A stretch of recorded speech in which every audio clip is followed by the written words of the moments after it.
Hey, clowns. Hey, clowns. In clown fashion, we're giggling, so. I'm here for the first episode or second or third or one of the first. This is fine. Yeah. I've had a good week. I got Juneteenth off, which was nice. And then we had Father's Day right before that. So it's been a fun happy Father's Day to all the fathers out there. Happy belated. This will probably be Hmm. pretty belated. Right. And happy Juneteenth. And I just want to say that more businesses should recognize Juneteenth as a holiday as well. Like, what the fuck are we doing celebrating President's Day or Labor Hmm. Day? What the hell are those? And not Right. Juneteenth? Come on, people. That's like Get one with of the it. most important things I feel like to celebrate. Okay, For but I'll get sure. off my soapbox. But yeah, so today we are going to talk about Andrew Cunanan and his murder spree that he went on in the summer of 1997. Okay. And it's going to be a little bit of timeline hopping at first because I feel like it just makes sense to start with who Gianni Versace was, his last victim, the series of events that led Andrew Cunanan to murder Gianni Versace. Yes, okay. I like it. It's kind of giving This Is Us, like kind of jumping around the timeline. Right. It's Hmm. masterful, really. Right. Storytelling. Yeah, at Storytelling, its am I right? finest. Right. All right. So, Gianni Versace was born on December the 2nd, 1946 in Reggio. I hope I'm saying that correctly, Italy. And he was the middle of three children. He had an older brother named Santo and then a younger sister named Donatella, who he was especially close with. And she was pretty much his muse for all of his fashion designs. And they were very much a like creative kind of family. His mother Mm. was a dressmaker and she had all these women like, working in her shop with her and she was teaching them how to sew and how to design clothes and things like that. And Gianni really admired his mother and how she was very like independent in that matter, in that way. Yeah, that's so And cool. That's yeah. such a cool thing to admire in a role model, too. Exactly. And it's like you can definitely see that in his designs because he did a lot of clothes for women that were very like independent, like boss babe, Hell but yeah. like in the late 70s, 80s, 90s, Ooh, So really pushing it. right, right. He was definitely challenging like gender norms and stuff. Hell But yeah. yeah, as a teenager, he was an apprentice in his mother's shop, and that's where he really just started being obsessed with clothes and designing. And then he moved to Milan at the age of 26. And then after some success with designing for different brands, he finally opened his own boutique in 1978. And that's considered like the launch of the brand Versace. Cool. And yeah, he was so different. He just quickly blew up and became like an international sensation. And Wow. he dressed Tupac, Elton John, Princess Diana. So he was dealing with some big names there. Um, so that was pretty much the start of his career. And then in the 90s, he was really at his prime. Like things were popping off for him. And then he also, what was interesting, he had a longtime partner named Antonio D'Amico. And they were just openly together and they openly would say that in interviews, which was also, a rare thing at that time. Not that it had ever been Yeah. done, but it was still like, whoa, like, It was brave for sure. for sure. Mm-hmm. Such a different time. But I'm like, hmm, things have definitely gotten better, but you still see that. like Yeah, homophobia. for sure. Yeah. So yeah, so they were just known as being, very living very luxurious, lavish lifestyles, very flamboyant. They did a lot of partying. They were party people. They loved going to clubs and things like that, and just jet setting all around the world. And he had residences all around the world as well. He had a beautiful mansion on Miami Beach. It looks like an Italian like villa. Absolutely gorgeous. So cool. Good Um, for him. It's yeah. so cool because he like started doing this just like in his mom's shop. Like it's Mm-hmm. a rags to riches. I don't know. I love that. That's awesome. It really is for sure. Mm-hmm. Yeah, his family wasn't like super rich or anything as growing up. So yeah, rags to riches for Mm-hmm. sure.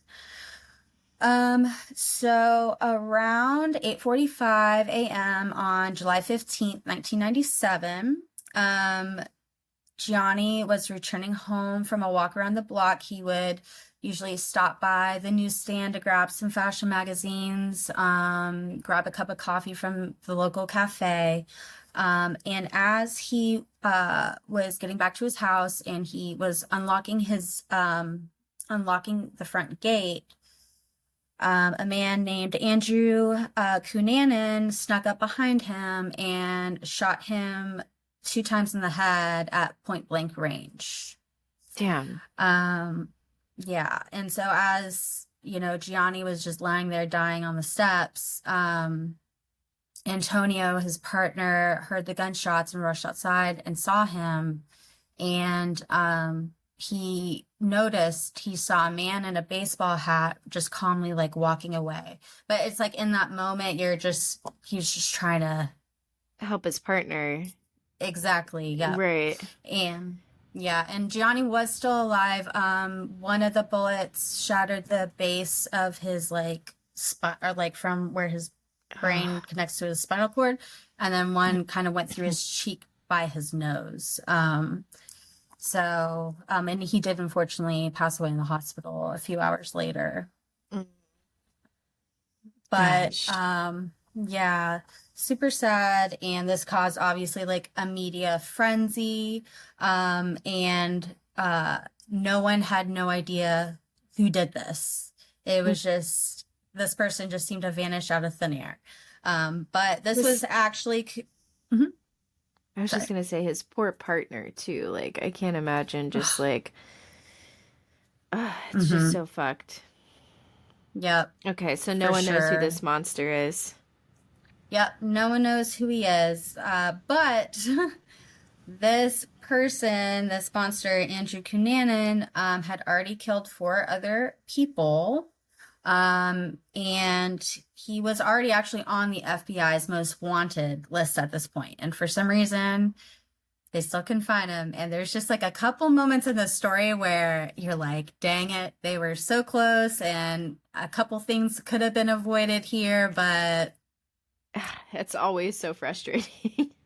Right. Oh my gosh. And we see it so much in true crime too. It's just like, especially in some of these older cases.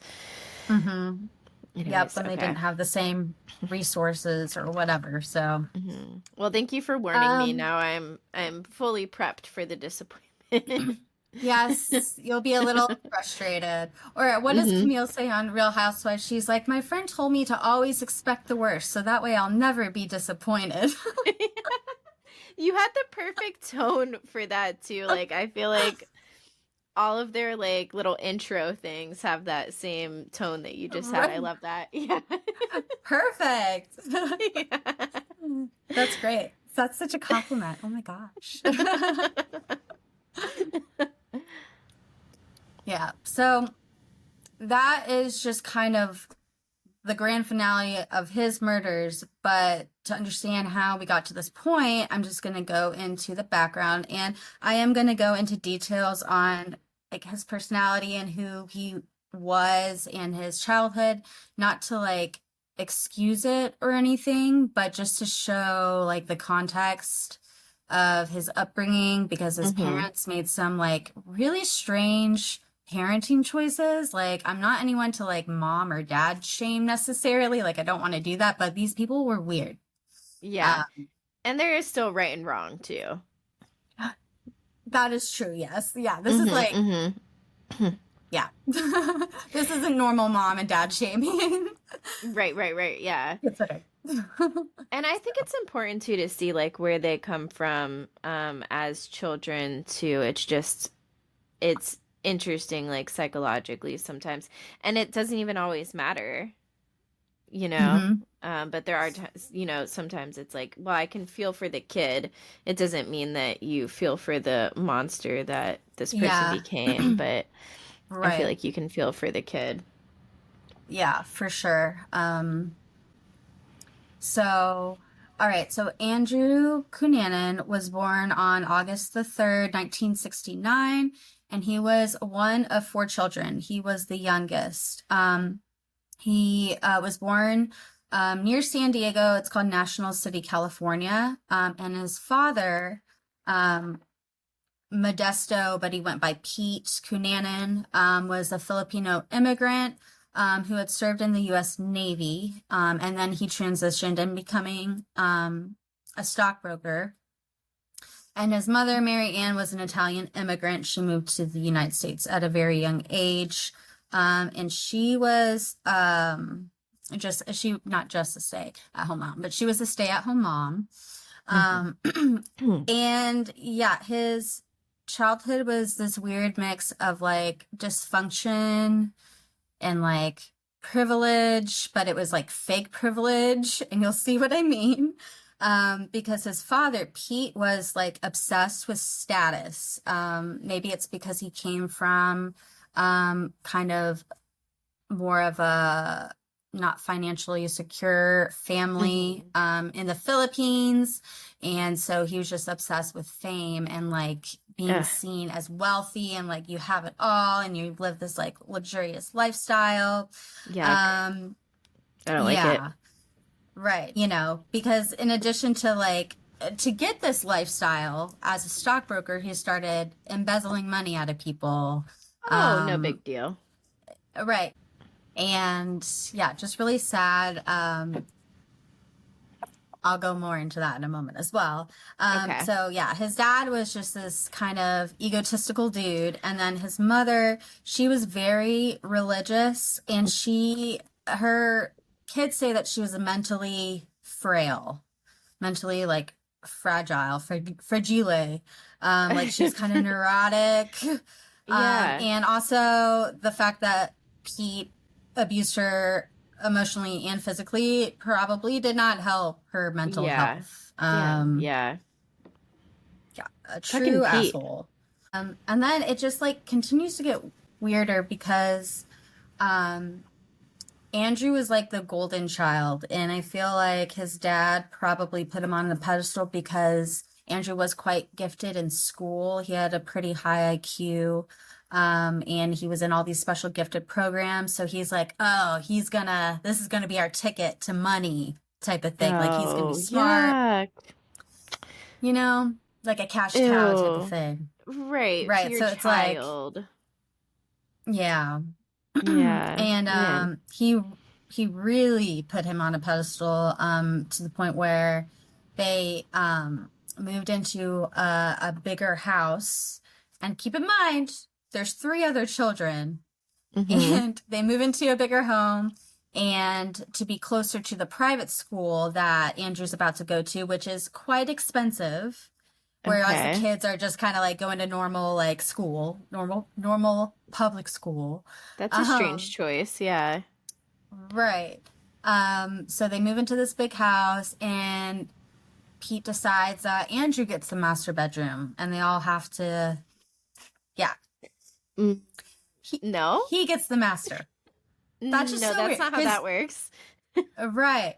And you would think like he being the kind of guy he seems to be, he would want the master bedroom no matter what. So it just like is really weird. That's very strange. Yeah. Like, and also, yeah. I didn't even know what else I was going to say to that. That's just so strange. But it's like, was he like controlling his dad at this point, or I don't, it's just so No. strange. Yeah. Right, right. I mean, Andrew was said to be extremely charming, of course. Mm-hmm. But yeah, it's weird because their relationship was also like well into his teens. They would baby talk each other and What? they had baby names. Mm? Yeah. The dad and the son? Yeah, the dad and Andrew. Huh. I, Right. huh. Strange choices. Strange choices. And like he would get them matching suits. He got him also like a brand new sports car to drive to school so he could fit in at this fancy private school where they're like kids of diplomats and like celebrities were going there. So, you know, yeah, it's just all very It's, strange behavior. yeah, and so showy too. Like the kid in the master bedroom. I can't. Dude, I cannot imagine being the brother or the sister in that situation and seeing this happen. Like, I'm sorry, Or the what? mom. Or the mom. Oh, My goodness. Mm-mm. yeah. Yeah. Interesting choices. Um, but yeah, so we started attending the school and he was pretty popular. He was also pretty openly gay at this point as well. And everyone knew him just to be this kind of like loud, boisterous dude. And people realized he was starting to tell a lot of stories. Like he would say that both of his parents are from Italy. Like he was really ashamed of the fact that he was half Filipino for some reason. Like he thought Huh. it wasn't good. So he would That's conveniently, sad. I guess, leave that out. Right. Um, and he would just make up all these like crazy, ridiculous stories about his life and his family members. And people kind of knew he was bullshitting, but they were like, okay, like whatever. Um, you're kind of fun to be around, so we're just gonna. They just he was schwartzing Mhm. people. Right, exactly. Oh, that's a good term. Just being so charming. Like, no, I don't forget Schwartz. Oh, nope. And we will never forget. I am not a sympathizer. But and also as he was a little bit older, probably in his junior senior year, he started to see wealthy like older men for like money. And he also was using and selling drugs. That Okay. he started dabbling in that area. Okie And dokie. then his senior year of high school, so Pete's dad, I mentioned that he was fond of embezzling money. He ended up Mm. defrauding this 90-year-old woman out of a shit ton of money, and the family caught on, and the police were soon looking for him. And what does good old Petey do? He abandons his family and flees to the Philippines. Back to the Philippines. Wow, Pete. You went, Yeah, and he didn't even want to admit the Filipino side, and now he's running home. exactly. Right. It was That's just, karma for you, Pete. yep, for sure. And so now, like, this whole lifestyle that had been built for him just kind of unraveled right before his Right. eyes. His mom had like a nervous breakdown, of course, because, the cops show up at her door right after her husband just like took off. And it's Yeah. just really crazy. And she may have already Yeah, had, she's already somewhat seems unstable to the children at least. So, exactly. Hmm. mm, yeah, that's a And I think lot. at this Damn. point, yeah.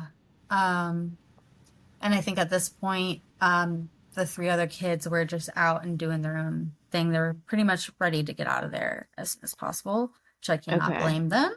Mm-hmm. But yeah, so after high school, things were not good. He was feeling super betrayed and abandoned, but he did start attending the University of California. But he soon dropped out. He moved to San Francisco and he got really involved with the LGBTQ community there and like the nightlife in there. And this is also where he started to do things like harder drugs like crystal meth and, you know, he was definitely like an addict, which isn't funny. It isn't funny, but he was just like a tornado going around, like just chaos everywhere. Yeah. And there's going to be a lot of uncomfortable laughs, just so the audience knows we're not, right now I'm doing it. We're not laughing at the situation. We're just uncomfortable and we can't help that. So, sorry. It's just we will, it'll happen. Yeah, exactly. And that calls for a sip of coffee. Okay, so as he was kind of partying his way through San Francisco, he continued to date a lot of wealthy older men that would kind of fund the lifestyle that he was claiming to like be born into pretty much. He was very handsome and charming, so he started to build quite the little network around him, and he was like pretty popular. And also, since he had, you know, these guys giving him money and stuff, he would always like pick up the tab at like restaurants and things for his friends. So like people are just used to him like shelling out money like nobody's business. But it's just like, it's a house of cards, and like one little thing is going to start making everything be crazy. So a couple of the stories he would often tell, he would say that he's an heir to like a really big fortune. He said that he was going to be a producer for the Titanic. He said that he was a PhD candidate, even though he had like dropped out. Did he even get like a bachelor's? No, he just completely dropped out. Interesting. Okay. Yeah. And his new friends and acquaintances soon like saw his behavior as being like very erratic. So I'm sure all the crystal meth was not going great. That will do it. Yeah, that will do it. I've heard. Yeah, lots of crystal meth, lots of alcohol, and he would also take like this like antibiotic. I forgot the name of it, but it's like he would take antibiotics like recreationally. Interesting. Maybe it made you like hallucinate or something, because they are have something to do with bacteria. Right. Or it's like they say, you know, sometimes with antibiotics, like don't drink on them for multiple reasons, but sometimes certain ones, like you'll have like a little drink and then all of a sudden you'll be like super drunk type of thing. On antibiotics? So maybe. Oh, wow. Yeah. Okay. Yeah. So in 1996, he met another wealthy older gentleman who kind of ended up being like a long-term kind of relationship named Norman. And he gave Andrew like his own really nice apartment, an allowance, and this enabled him to continue living like he was. And this man said that Andrew at this time became obsessed with BDSM, which wasn't like his thing.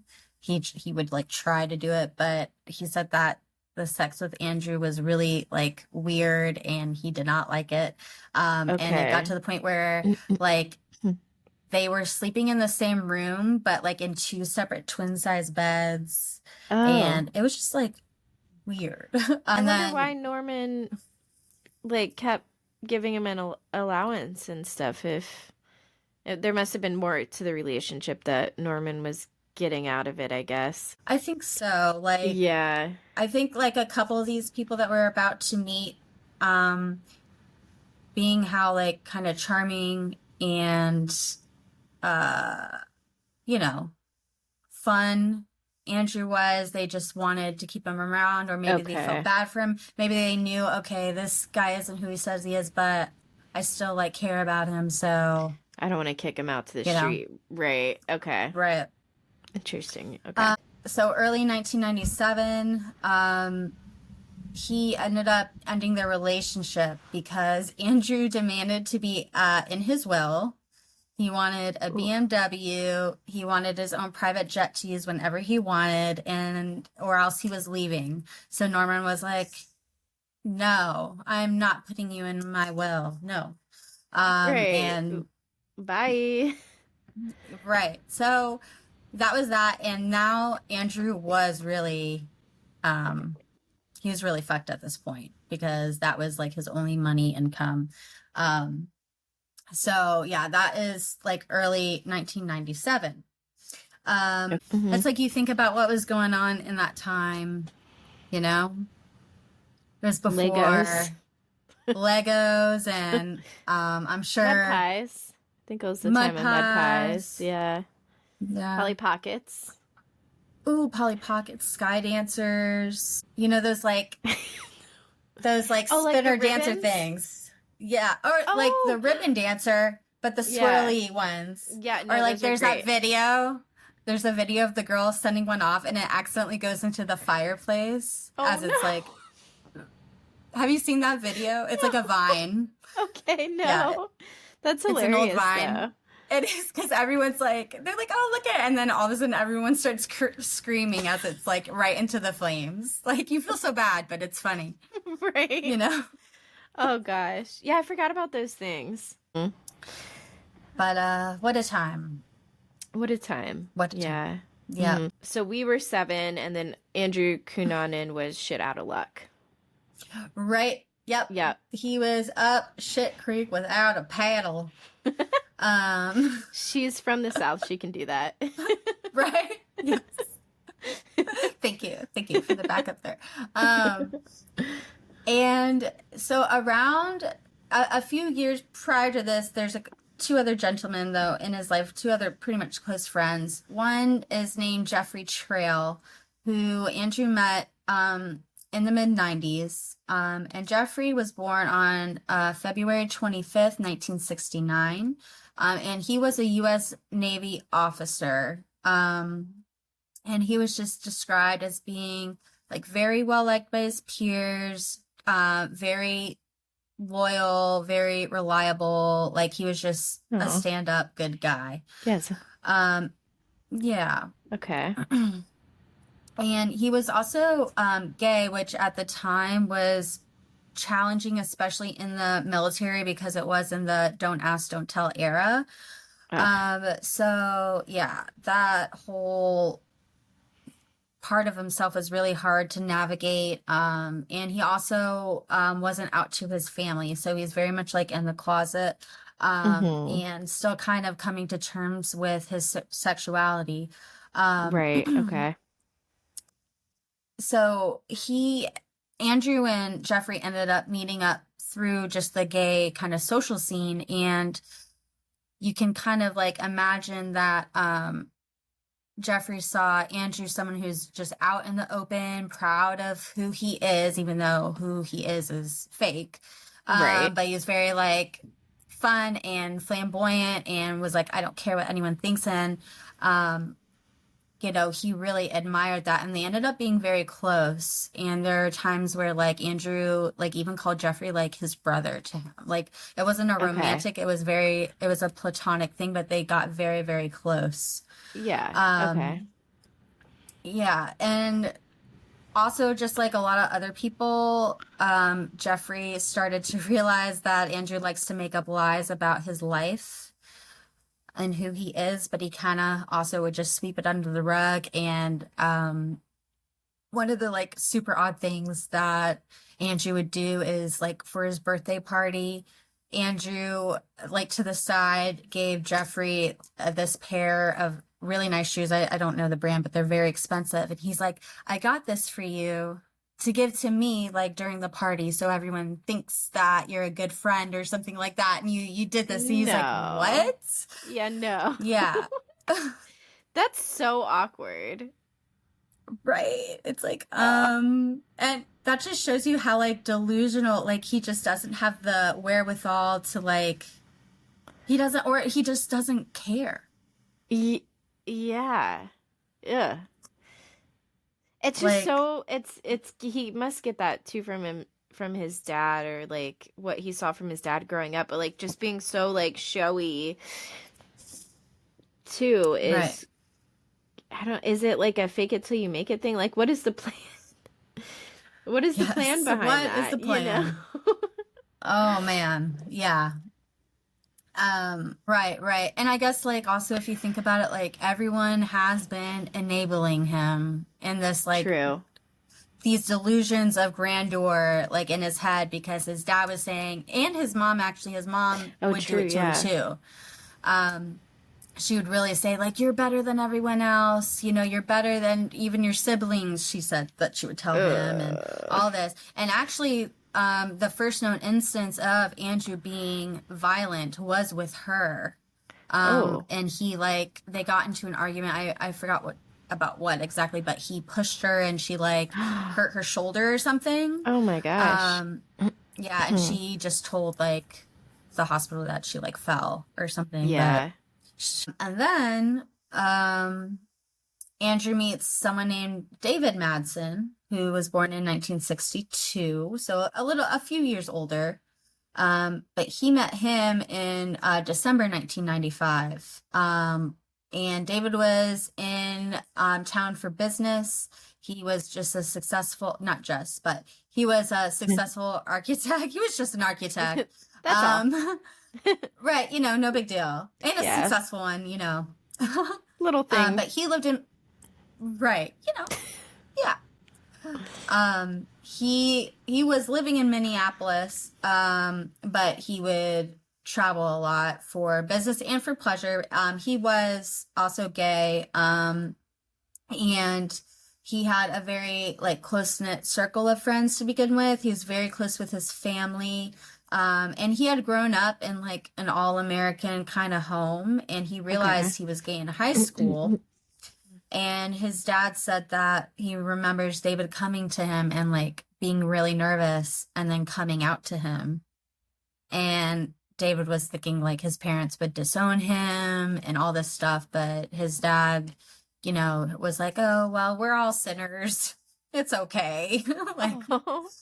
I know. It's like, oh, okay. Yeah, I And that almost want to is say like good for his dad, but then I'm like, sinners. right, right. Like, I'm going to love you anyway, which it's like, great, but Can we okay. can we touch on the sinner part again? Right, right.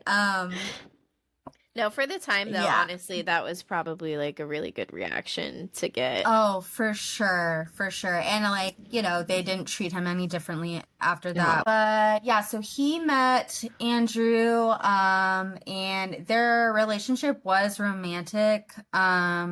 You know, they kind of had a long distance thing going on for a little bit, and then Andrew flew to Minneapolis a few times. He flew to there, but David kind of realized who Andrew was. He was getting the same vibes and was starting to distance himself. But he was close with Jeffrey, actually. They became friends.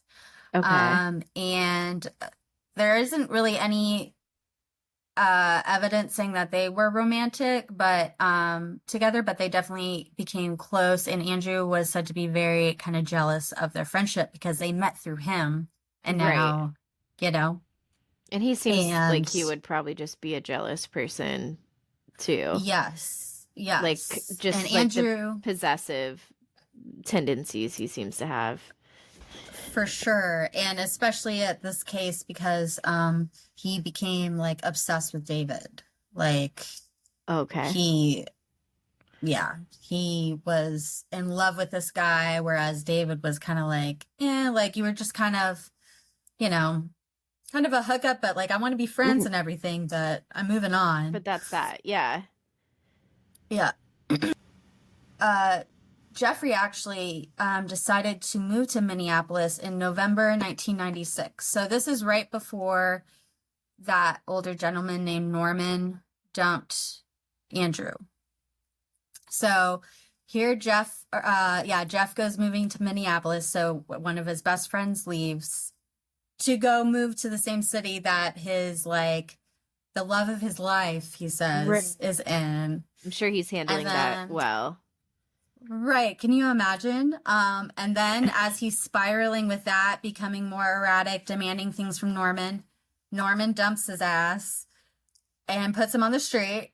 Okay, so he was still with Norman while he met these guys initially. Oh yeah, yeah. Okay, okay. Mm-hmm. Yeah.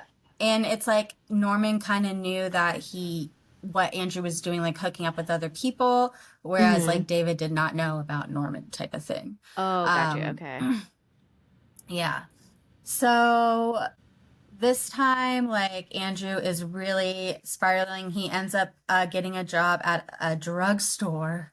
God forbid, where he has more access though to like drugs and That's things. what I was about to say. Whose idea was this?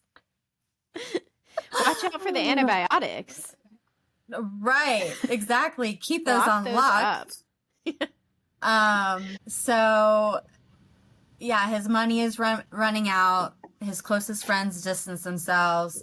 And yeah, by April 1997, his other friends just reported that he was, abusing pills and drinking alcohol like there Mm, was no tomorrow, like going absolutely insane. wow. And then later that month in April, he told his friends that he was leaving for San Diego because he's back in San Diego for Minneapolis at this point to take care of some business matters with That's never Jeffrey good. Trail. Okay. Right. Yeah, so he kind of throws himself a going away party on April 24th. And his friends thought it was weird that at this point, Andrew didn't cover the tab like he normally would. Because he was absolutely broke.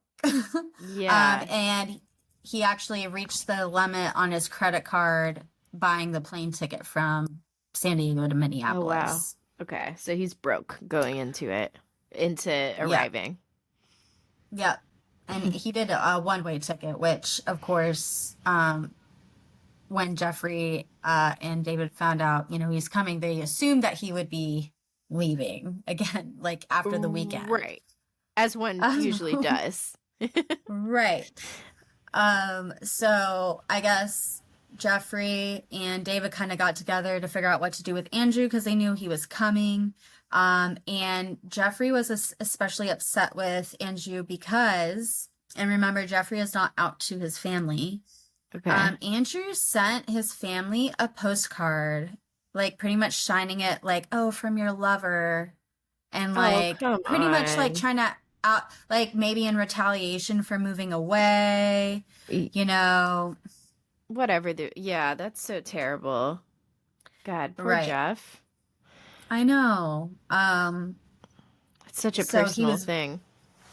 right. Like he did not even want to see him. And at this time, Jeff actually did have a boyfriend that he met in Minneapolis that he was with. Um, so they were trying to figure out how to handle Andrew, and David was like, okay, like I'll take him the first night. And then Jeffrey was like, okay, I'm gonna be out of town the next evening, so we can just let him stay at my apartment so he can get out of your hair. And then we'll both kind of cut things off with him the last day and drop him off at the airport pretty much. Okay. So they were kind of like working out a plan. Good plan. So Madsen picked him up from the airport, and that night he stayed, of course, with him. And they also went out to dinner with David's coworkers that night. He had a very close knit group of friends that he worked with. And they noticed that Andrew was really weird. He kept on saying that him and David were engaged. He kept on like saying all these weird things. Yeah, like when David introduced him as his friend, he was like, "Oh, we are more than just friends." Like just making it really weird.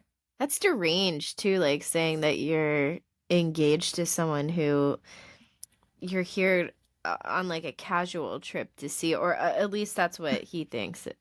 Yeah. Right, right. Just more delusional behavior.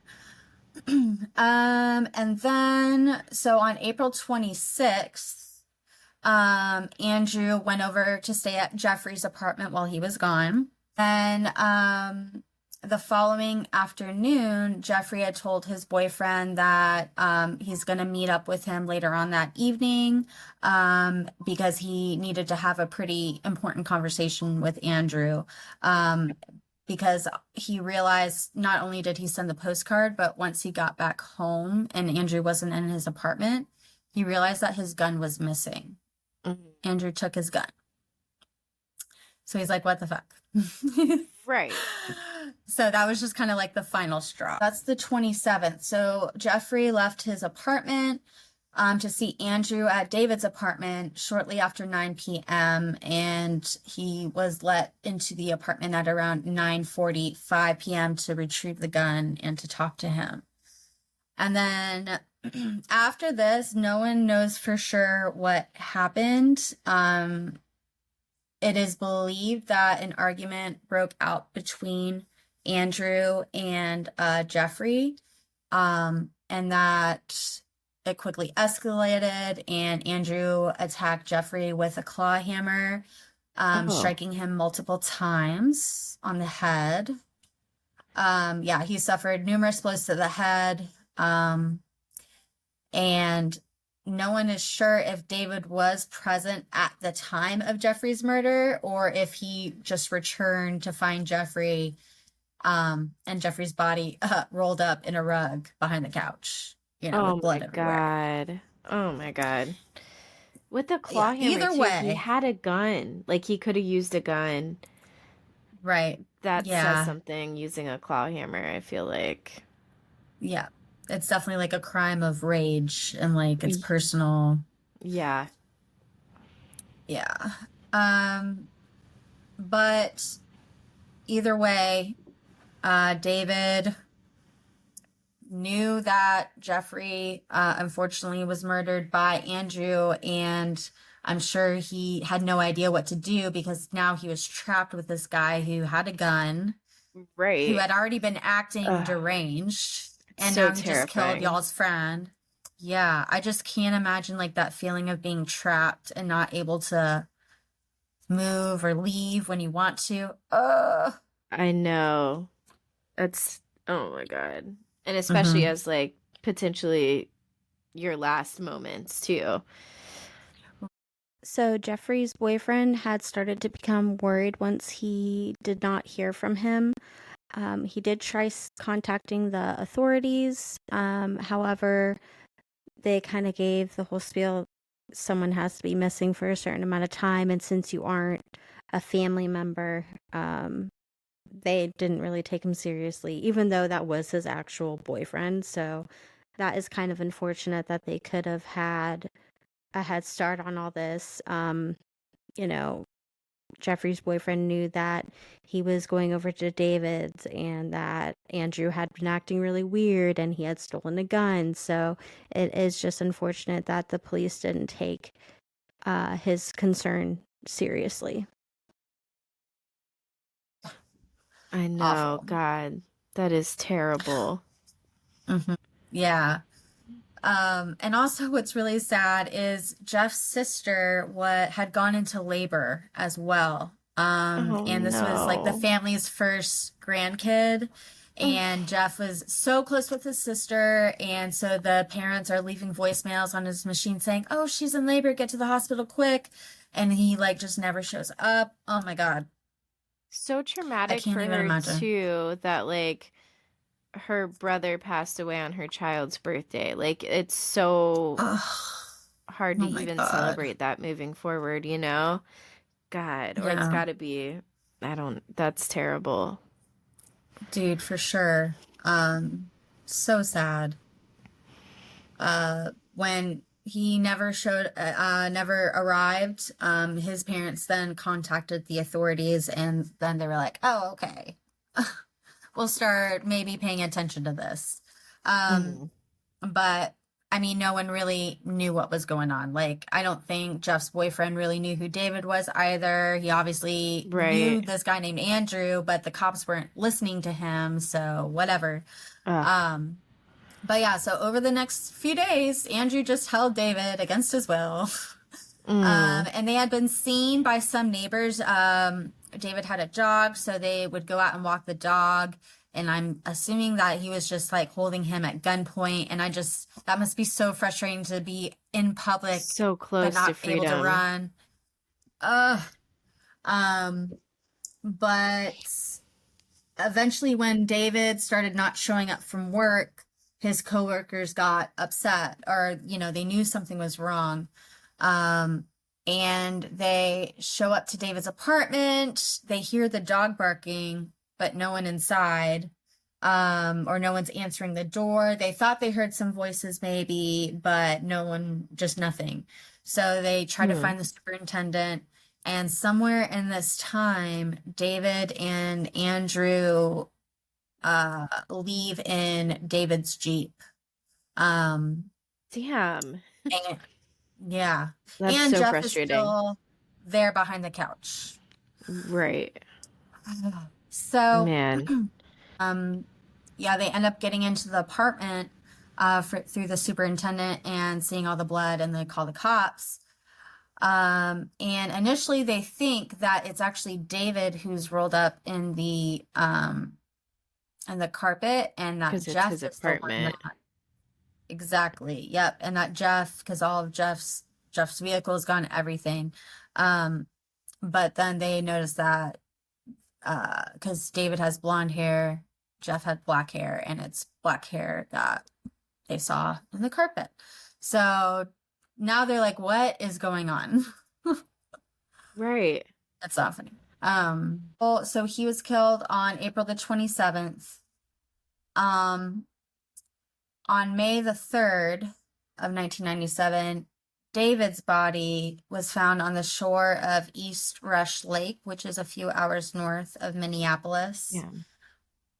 He had been shot multiple times in the head and the back, and it looked like his body had been dragged about 20 feet as well. Oh gosh. Yeah. They noted that there were defensive wounds on his hands.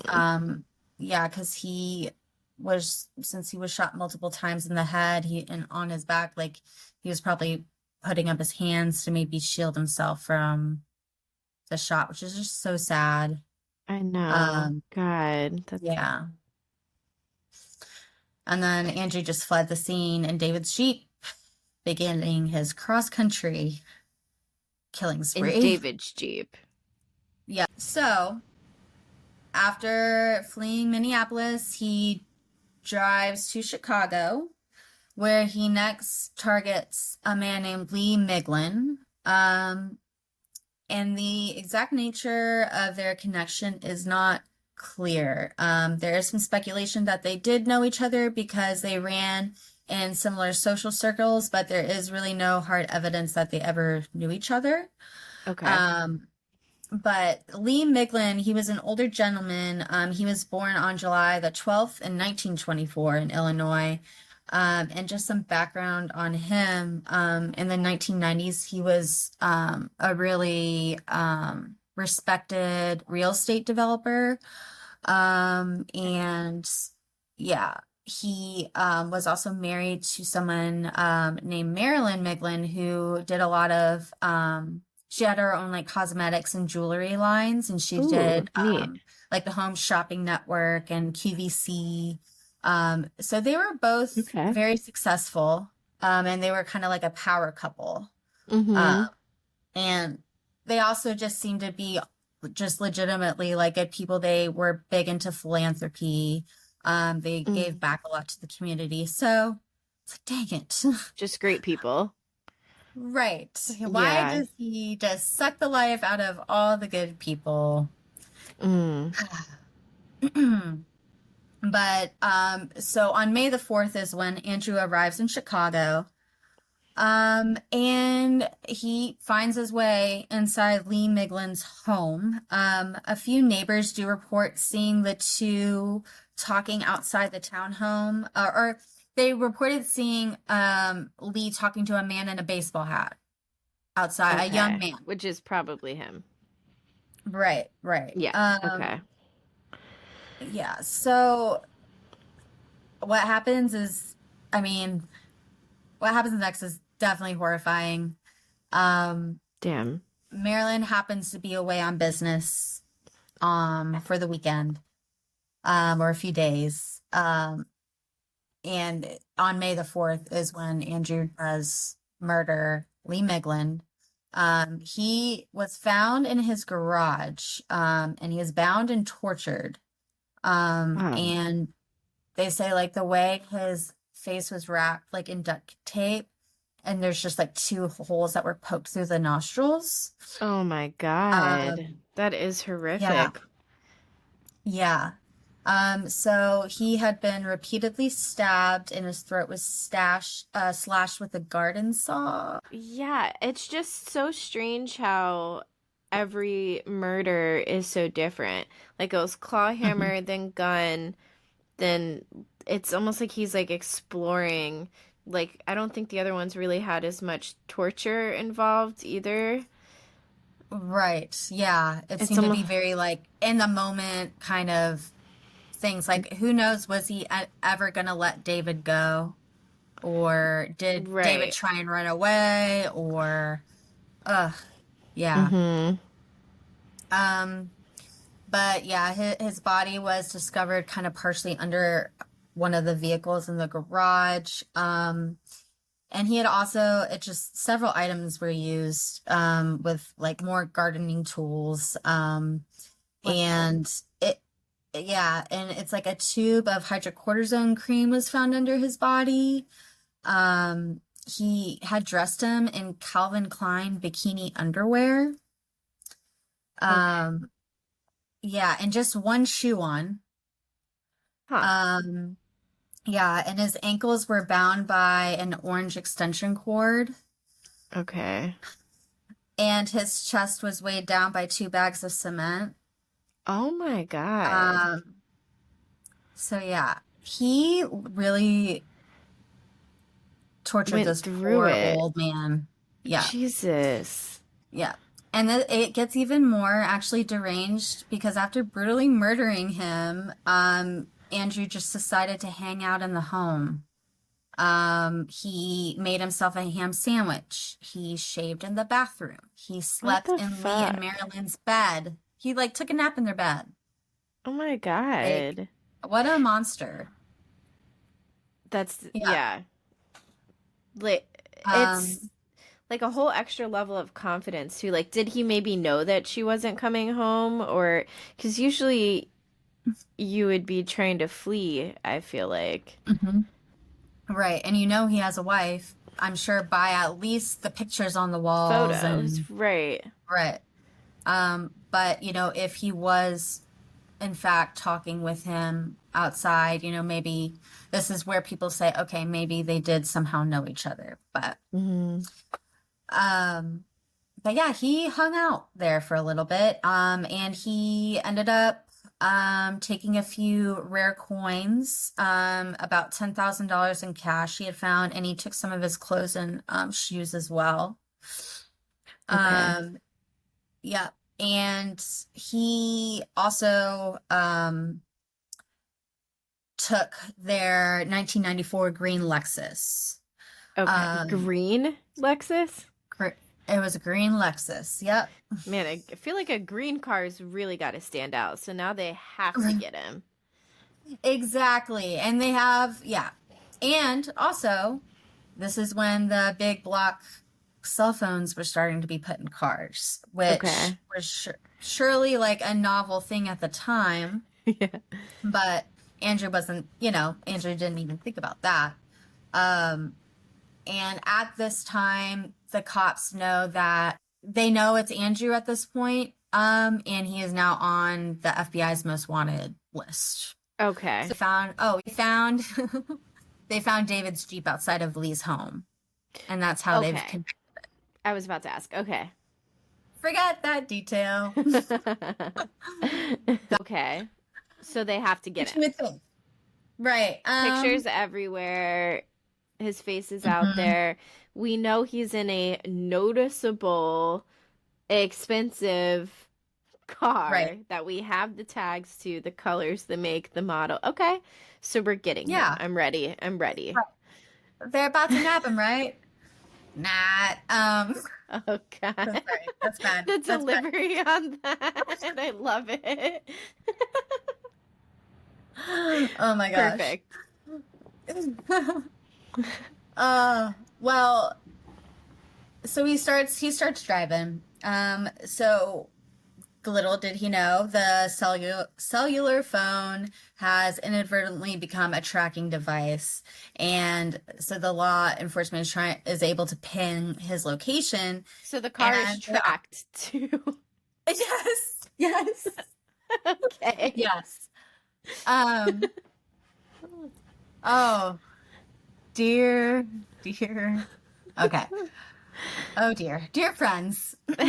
And so, but now it's kind of becoming like a news sensation, and it gets leaked that they are tracking him. They are able to ping his location occasionally from the cell towers. Mm-hmm. Probably hears us on the radio, or he's so like obsessed with himself, he's probably like seeing, oh, has anyone like reported me yet? Like, is this on the news? He's got the Google search set up. Alert. Yep. Yes. But yeah, so he ends up his route takes him from Chicago to the East Coast, and there's sightings and reports of him in various places. But they actually are not able to get him. But he knows that they will get him soon, so he knows he has to kind of do something, or else he's for sure going to get caught. Okay. Yeah, so his next stop is in a place called Pennsville, New Jersey, and this is on May the 9th. Okay. So this whole thing started April 27th. It's May the 9th, 5 days after the murder of Lee Miglin, and he is going to strike again. This time, his victim is named William Reese, who is very much like 100% unknown, and unfortunately just wrong place, wrong time. Damn. Scenario. He is a cemetery caretaker, and he worked at Finns Point National Cemetery. So the exact details are unclear, but it is assumed that, Andrew held him up at gunpoint to steal his truck at the cemetery, and ends up shooting him. Damn. And yeah, drives away in his 1995 red Chevrolet pickup truck. And unfortunately, like a few hours pass before William's wife realizes hasn't been home and calls the authorities, and that's where they find Lee's Lexus. And then everything kind of like goes stale from there. Like, they've kind of lost him. I cannot believe it, dude. He's in a red pick. He keeps stealing the car of the people he's killing. Y'all know what he's driving. I can't. Right. And he's on the FBI so we have the FBI after this guy. Like the big guy, the big boys are in. Yeah, supposedly. Okay. Yeah. But yeah, so they find the Lexus at in the cemetery parking lot, and then they discover several personal items belonging to Andrew, including a bag of clothes. And so this is all evidence that they need, confirming that Andrew had been in the area. And yeah, so for 2 months after that, Andrew's just on the run, and he makes his way to South Florida. And keep in mind, he does still have that $10,000. He still has the gun. And this is in June at this point. And he ends up staying at a hotel called the Normandy Plaza Hotel, which is a cash only kind of cheaper like motel kind of thing. Yep. And of course he stays there under a false name. Okay.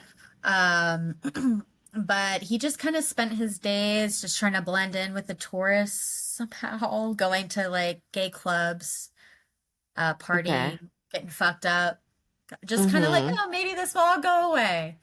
And well, it's working out for him pretty well so far, actually.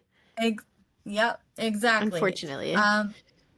But eventually his money runs out, and he's desperate. So he actually goes to a Miami pawn shop to sell those gold coins that he had that were Lee Miglin's. And Okay. I think this is one of the most frustrating parts of the story is on the pawn receipt, he writes his full name, date of birth, his signature. He gives all that. And His according real to name? Florida law, yeah. Oh, the real one. He does. Okay. Right. So at this point, he's like, I'm good. I don't know why he would think that, but Right. clearly he thinks it's not a problem. According to Florida law, a person must be fingerprinted and they must show a valid ID when pawning an item. And he also wrote the address of the Normandy Beach Hotel where he was staying at as a, Wow. for his address. So he all the clues. Here's the thing. It did end up at the police department, but the guy that reviews the pawn shop records was on vacation that week. What? Yeah. What? Can you believe that? So so it just didn't get reviewed, or it didn't get reviewed until the next week? Yeah, I guess it just didn't get reviewed in time for because they're finding this out way after the fact. But yeah. So this is where he runs into Versace, and it's like, did he just notice Versace out and about around town? I mean, Versace was very well known in Miami, so did he see him at some of the clubs there? Versace also spent a lot of time in San Francisco and San Diego. Did he know him from there? Because they also, Right. Versace or Gianni Versace and his partner, they love to go out to all the clubs. So Okay. either way, Andrew seemed to be obsessed with him. And if you think about it, who Gianni Versace is, he's this flashy, flamboyant, confident, super successful, rich, Right. everything he wants to be. Yeah. It's I think he just becomes obsessed with him. Oh, okay. Mm-hmm. And I mean, after he pretty much stalks Gianni and murders him on the front steps of his mansion, he pretty much vanishes into thin air once again. Shut the fuck up, Sam. I cannot handle this anymore. I know. It is so... This is actually known as one of the largest failed manhunts in U.S. history. It is so crazy. It really is. How he has not caught. They had him in a car with a tracking device. All they had to do was just shh. Right. That's it. Just give a little. All you had to do was literally nothing. With your mouth, at least. Right. Okay. Damn. I know. So irritating. And so then he just lives point, his days out, I'm assuming, on some island, getting fed cocktails and... Right. Well, thankfully... that does not happen. Thank and God. His days, I know, yep, his luck runs out. And I mean, at this point, everyone is on high alert. Someone just got, not even just a normal someone, Gianni Versace just got shot in broad freaking daylight. God. And now it's just everyone knows this is an actual pretty much serial killer at this point. Right. So it's 8 days. Connect it to Andrew. I think so. Once they found out about the pawn shop records and the Normandy Beach Hotel, that is what linked everything together. Okay. It was those gold coins, but too late. Okay, a little too late because of the freaking. It's wouldn't you have someone do your work for you while you're gone? That's what's crazy to me. Is there just one person? This is the police, right? Yeah. And the big boy police. Okay. Yeah. I would just... Can I have some of my tax dollars back for that? I think we're owed. I'm going to file my refund. Right, like in the exemptions, Right. you know? Y'all failed us. Right. And you've got some splaining to do. Mm-hmm. Thankfully, yeah, his luck runs out. So it's about 8 days after Versace's death, and they're a caretaker for kind of a row of houseboats. Um, he called police to say he knows that someone was entering, like things around the houseboat were out of place as he's like going in to Okay. clean and stuff. Yeah. And he goes in again, and as he's entering, a shot rang out, like a gunshot in the Oh, God. house.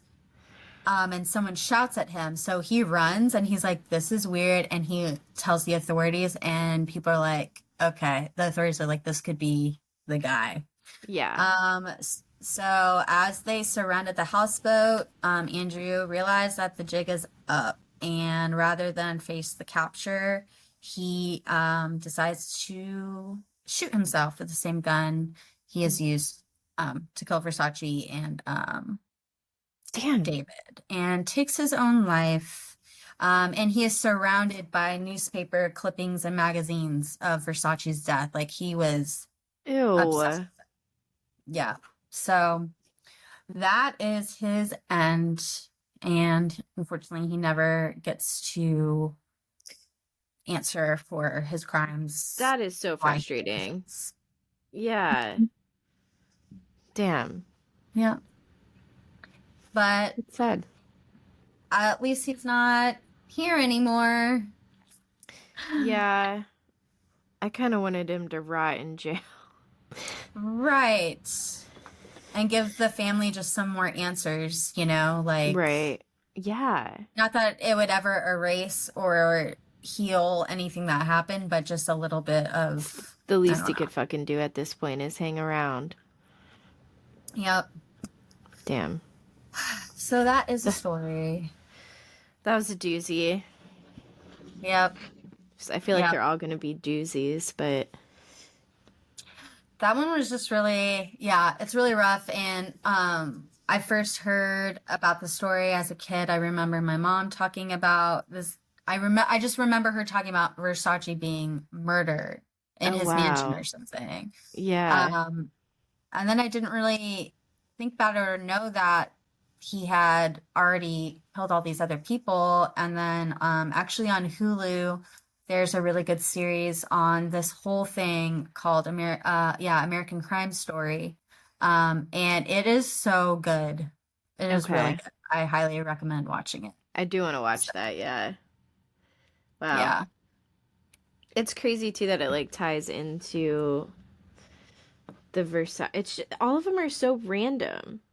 Like I know that obviously he knew David and Jeffrey, so those aren't like as the targets aren't that random, but like the way he goes about it is very random. Each one is so different.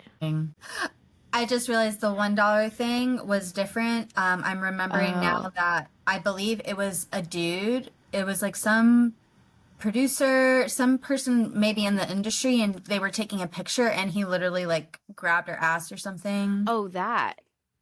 Yeah. I didn't realize she only sued him for $1.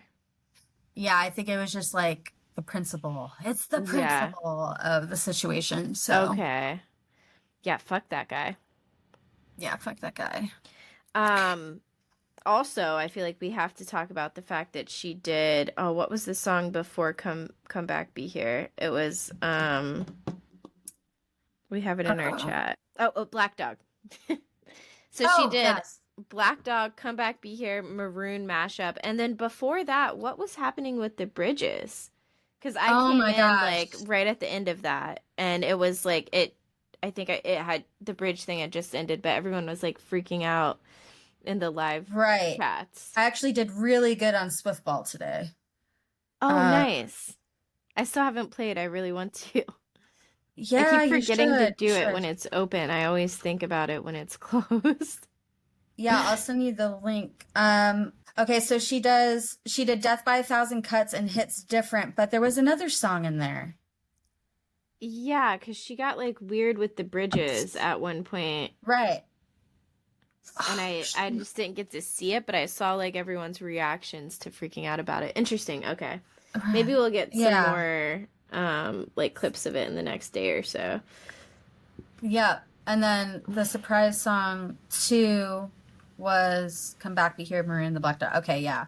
Yeah. I wonder why she was doing 3 songs.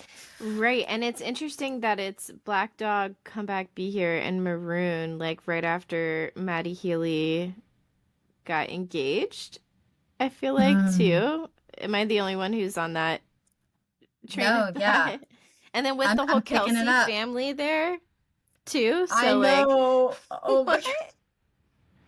Some of those lyrics, man, in front of Mama Kelsey.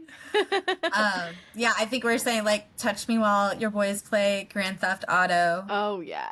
Like, it's like Travis's boys are like, ew. Right. You know, like, I'm your boy. It's me, I'm your boys. But, and Gabrielle is also younger. Like, is she young enough to not know who the starting line is? I don't know. Ooh, good question. Maybe. That's a fair question. And I did just get a crazy notion, though. And this is probably so Okay. far-fetched, but you know how there's a big thing with 3, 2, 1 happening? Like, 3 a.m. with Midnights, the 2 with the Yeah. Tortured Poets. But now it's like she does 1 surprise song, and now 2 surprise songs, and now 3 surprise songs. Oh. I wonder if that's like something. Okay. I don't know. But if she Okay. does 4 surprise songs, I think that will. And then 5, and then 6. And then 5, and more. Just kidding. We're not chanting more. But Wow, yeah. I feel like, and also the TikTok beads thing, where you're collecting the beads. Yeah, that's And interesting. I was just gonna say, because they have it could have been for like 11 weeks or 12 weeks, but they're making it for 13 weeks, something like that. Yeah, I think it could have been 11. They're making it 12, and then like the last week is like almost the last like section is almost like 2 weeks. And then it ends on the 12th, so the next day is going to be the 13th of, what was it, September, I think? Yeah. So something's happening. That's all very strange. So super strange. so funny that how everyone's talking about how they think, they're like, oh, is she gonna add more dates to the tour? And then like they'll share like a transcript of her speech that is saying, this tour will end in December. It has consumed my life and I need a break. No, you're clowning too hard at that point. Chill out, clowns. Right. Yes. Clowning too close to the sun, for sure. Clowns. Bye, clowns. Till next time, clowns. Honk, honk. No, we'll delete that. Right. Thanks for joining us on today's episode of Crimelia Street.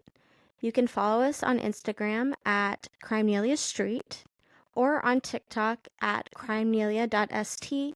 You can also email us at crimeliast@gmail.com.